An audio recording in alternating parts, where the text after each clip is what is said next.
তুমি এখানে কখন এলে? আর আমার ফোন ধরছিলে না কেন বলো? তার কারণ আমি এখানেই ছিলাম, চেষ্টা করে বাজার বাজাতে পারলাম। আমাদের পোড়া কপাল, আমাদের পোড়া কপাল। কি রে মহারাজ, তুই কি অরিন্দমের সঙ্গে মারপিট করেছিস নাকি?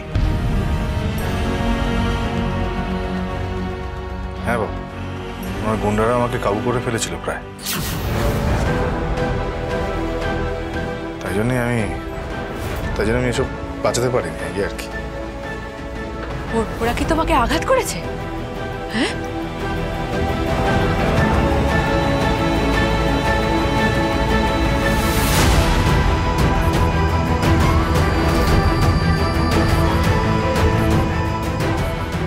কি গো বলো না, ওরা তোমাকে আঘাত করেছে?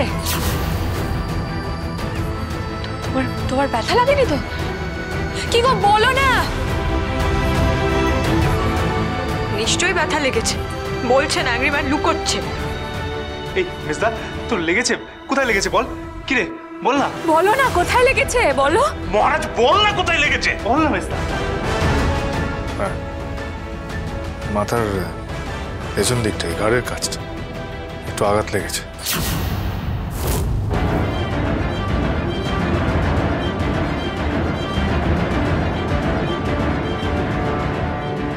মাথার পেছনে কই দেখি।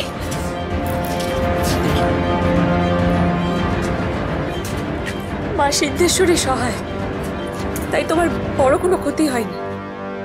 হ্যাঁ পূজা, মা সিদ্ধেশ্বরী সহায়, তাই সত্যি ওনার মন্দিরেরও কোনো ক্ষতি হয়নি।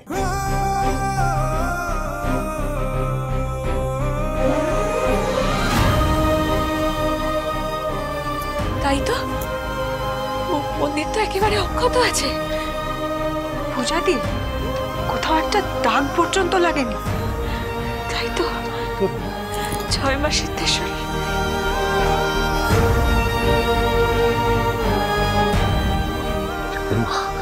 জয় মা, জয় মা সিদ্ধেশ্বরী, জয়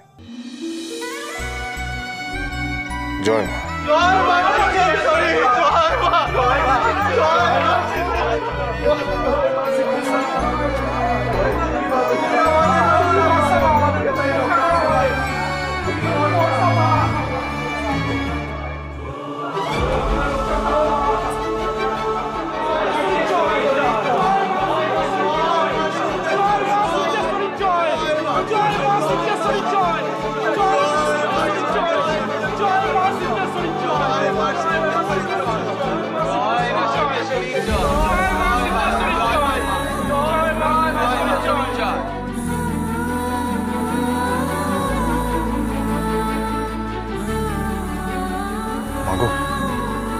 মাগো, তুমি আমার আশীর্বাদ করো মা।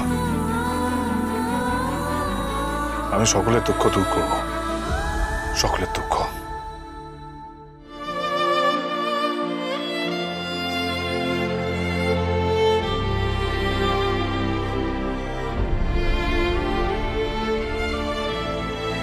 তোমার জয় হোক মহারাজ, জয় হোক মহারাজ। তুমি আমাদের ভরসা মহারাজ। হ্যাঁ, তুমি ভরসা। আরে মহারাজ, এত বড় দায়িত্ব পালন করতে পারবি তো তুই? চেষ্টা করবো বাবা। ইচ্ছে থাকলেই উপায় হয় বাবা। আমিও আছি তোমাদের সঙ্গে, বলো শেফ।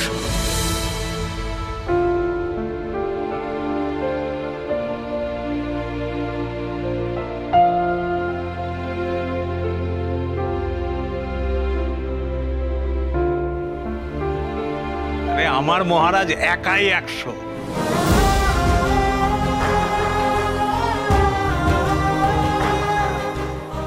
শেফ,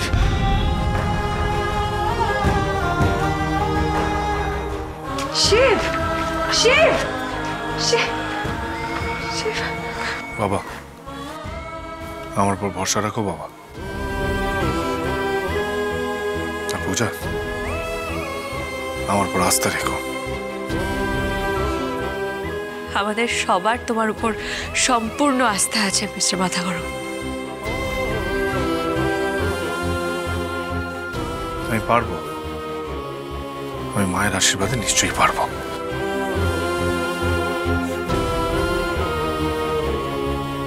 আমি জানি পারবি।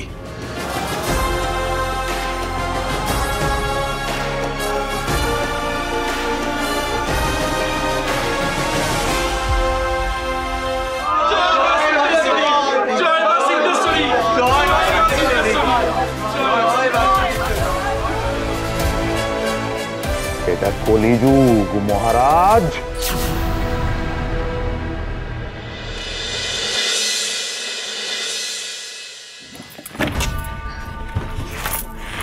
লিখেছি গয়নাগুলো।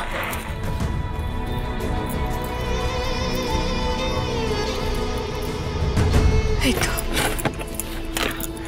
পেয়েছি। এই তো এগুলো আমার বাবা মার দেয়া গয়না।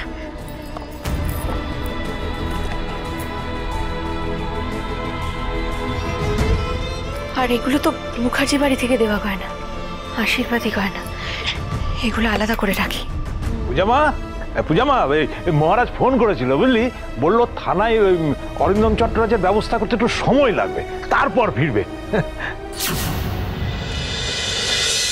কি রে গয়না নিয়ে তুই কি করছিস? বাবা, আমার কাছে তো এই কটা গয়না ছাড়ার বিশেষ কিছু নেই। ভাবছিলাম এগুলো বিক্রি করে যদি এত বড় ক্ষতির কিছুটা হলেও পূরণ করা যায়। আমি জানি এতে বাজারের সিকিভাগও ঠিক হবে না, তবুও যতটুকু হয়।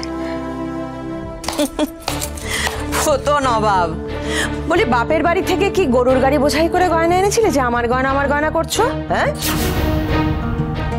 বরং বলো এগুলো মুখার্জি বাড়ির গয়না, যেগুলো বিক্রি করে তুমি তোমার ওই বাজারের ডালার দোকান সাজাবে। বাহ, কি সাহস! সাহস থাকলেও এত বড় স্পর্ধা আর নিজ শিক্ষা আমার নেই যে আমি আমার এই শ্বশুর বাড়ির ঐতিহ্যবাহী আশীর্বাদী গয়না বিক্রি করে দেব। আর আমি সে কথা ভাবিও নি। দেখুন না মা, আমি সব গয়না আলাদা করে রেখেছি। আমি তো আমার বাবা মার দেওয়া গয়না দিয়ে আমার দোকানটাকে ঠিক করব বলে ভাবছিলাম। আপনি বাবাকে জিজ্ঞাসা করুন না। এই শোনো মেয়ে, এসব মিথ্যে কথা বলে না তুমি তোমার ওই শ্বশুর মশাই আর তোমার বরকে বোকা বানাতে পারো, আমাকে নয়। হ্যাঁ, ফুলবালি। এই কত গয়না বেচার প্ল্যান করছো গো? হ্যাঁ, কি দেখো তো শীত কেটে বাড়ি উজাড় করে দেওয়ার প্ল্যান করছে। তুমিও চুপ করো পূর্ণিমা। যেভাবে তুমি আমার গয়না বলে চেঁচিয়ে যাচ্ছ, তো মনে হচ্ছে যে প্রচুর গয়না দিয়ে তুমি তোমার মেজ বৌমাকে ভরিয়ে দিয়েছো। বাবা, এমন করে বলবেন না বাবা। আমি এই বাড়ি থেকে যতটুকু গয়না পেয়েছি সেটুকু আমার কাছে ভান্ডার প্রমাণ। আর আমি শ্বশুর বাড়ির গয়না বেচে কিচ্ছু করব না। এই মেয়ে, এই যতটুকু সেইটুকু, টুকুটুকু কি করছো তুমি? টুকুটুকু মানে? ঠিক আছে, আমি না হয় গয়না দিইনি, কিন্তু আমার শাশুড়ি মা দিয়েছেন, আমার পিসি শাশুড়ি দিয়েছেন, সেগুলো তো আমারই দেওয়া হলো নাকি? হ্যাঁ হ্যাঁ, ধরে নিলাম তুমিই দিয়েছো, কিন্তু এখন তো গয়নাগুলো পূজা মায়ের, তাই না? তুমি যেমন এই বাড়ির বউ, পূজা মাও তো এই বাড়ির বউ। এই বাড়িতে তোমার যেমন অধিকার, পূজা মায়েরও সেই সমান অধিকার, এটা ভুলে যেও না। আর বউয়ের অধিকার যেমন থাকে তেমন তো কর্তব্যও থাকে বাবা। বিশ্বাস করুন মা, আমি জানি